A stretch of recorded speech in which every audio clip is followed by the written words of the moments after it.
తెలంగాణ రాష్ట్రంలో ఆర్టీసీ కార్మికులతోని సమ్మె చేపిస్తున్నది ఎవరో కాదు, వాళ్ళ ఎరకపొంట ఉండి రెచ్చగొడుతున్నది కారు పార్టీ లేనట.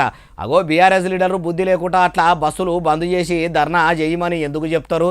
అయినా ఇప్పుడు సమ్మె వెనుక ఉన్నది కారు పార్టీ అని ఎవరు కనిపించనే బాలన్న అంటారా? ఈనుండ్రి ఇందులో స్పష్టంగా మాకు కనిపించేది ఒకటి, మొన్న జగిత్యాల్లో గౌరవ మాజీ ముఖ్యమంత్రి గారు మాట్లాడినటువంటి ఆలోచన మేరకు ఆ పార్టీ నాయకత్వం హరీష్ రావు గారు మాజీ అధ్యక్షుడిగా ఇటువంటి ఒక వ్యవహారాన్ని కుట్ర ద్వారా ఆర్టీసీ వైఫల్యాన్ని చేపట్టే ప్రయత్నం జరుగుతుంది అనేటువంటి మాట ఇలా వాళ్ళ నాయకత్వానికి అనుబంధంగా ఉన్న వ్యక్తుల మాట ఒకటే కనిపిస్తుంది. ఇది దురదృష్టకరం.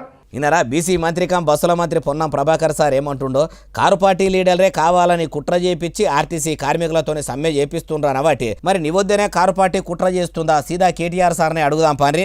అయ్యా కేటీఆర్ సారు, బస్సులను బంద్ పెట్టించింది మీ బీఆర్ఎస్ పార్టీనా? జర చెప్పుర్రి.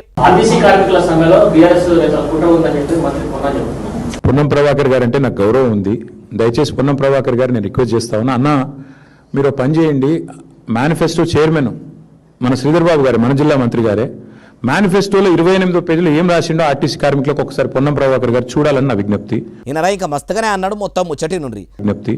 వారు అడుగుతున్నది 2.5 ఏళ్ళ తర్వాత ఆర్టీసీ కార్మికులు పాపం ఓపిక పట్టిండ్రు. సగం టైం అయిపోయింది, మీకు సగమైంది, 60% ఒడిచిపోయింది, 3 బడ్జెట్లు ఒడిచిపోయినాయి. ఇక నువ్వు ఇప్పుడన్నా కనీసం ఆ మేనిఫెస్టోలు ఏం రాసిరో మీరు చదువుకోండి.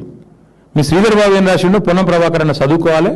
అయ్యా కేటీఆర్ సారు, 10 ఏళ్ల మీ బీఆర్ఎస్ ఏలుబడిలా మీ కేసీఆర్ సారు కూడా అప్పట్లో ఆర్టీసీ కార్మికులను సర్కార్లా కలుపుతాము, వాళ్లకు సౌలతులు చేస్తామని నమ్మితిరా శివ అంటే ఏమో చేస్తేనే అవ్వ అన్నట్టు చేసిండు. మీరట్లా చేసిండ్రనే కారుకు కాలిచ్చి ప్రజలు చెయ్యిల చేతులు కలిపి మార్పు కోరుకుంటే చేయి పార్టీని నమ్మి షేరదీస్తే ఏలుబడిలకు వచ్చి 2 ఏళ్లను అర్థమవుతున్నా ఎనుగుల చిప్ప ఎనుగులనే ఉన్నదన్నట్టు కాంగ్రెస్ వాళ్ళు ఏలుబడి చేయబట్టే. వాళ్ళ ఏలుబడిల గదే పరిచాను, ఇప్పుడు అదే పరిచాను. ఎటొచ్చి ఆర్టీసీ కార్మికులను మాత్రం ఆగం చేసుకుంటా మీరు ఇప్పుడు ఇట్లా మాట్లాడుతుంటే ఎట్లున్నదంటే దొంగనే దొంగ గురించి దొంగ దొంగ దొంగ అని చెప్పినట్టున్నదంటారు ఈ ముచ్చటిన్నోళ్ళు.